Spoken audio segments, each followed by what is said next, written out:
Carol Vorderman is the latest star to publicly show support for Gary Lineker.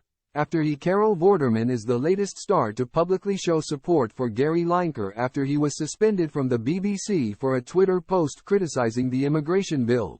And today she called for the resignation of a BBC boss who she claims has breached the rules. Carol Vorderman, 62, came across a statue of George Orwell yesterday during a visit to the BBC headquarters in London, and according to her, it carried the perfect message of support for Gary Lineker.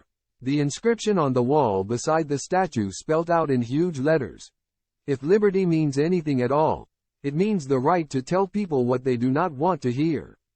In a clear nod to the former footballer, the ex-Countdown star stated, "So I'm at BBC HQ in London and there's a wonderful statue of George Orwell.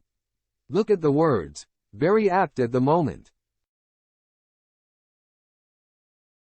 She has also launched a Twitter attack on two other key players at the BBC who she feels have shown a lack of impartiality. She announced that she was calling for the resignation of the BBC board director Robbie Gibb, former Tory comms boss co-founder of right-wing GB News, on grounds of lack of impartiality. The Star attached a copy of an unearthed article by the Byline Times. The headline she highlighted from 2020 read, "Gold Standard of Broadcasting Impartiality?"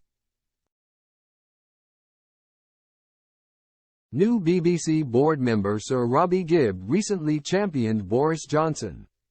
Discussing Johnson's deal on withdrawal from the EU, Robbie was quoted as writing, "This momentous deal not only marks a new chapter in Britain's history but will rightly stand as a historic triumph for a Prime Minister who has all too often been misunderstood and maligned." He added in the quote, "Our Parliament will be free to set its own laws. We will no longer have to pay into the EU coffers and we can set our own immigration policy." Meanwhile, the article also claimed that Robbie Gibb had supported a Tory boycott of BBC Radio 4's Today programme.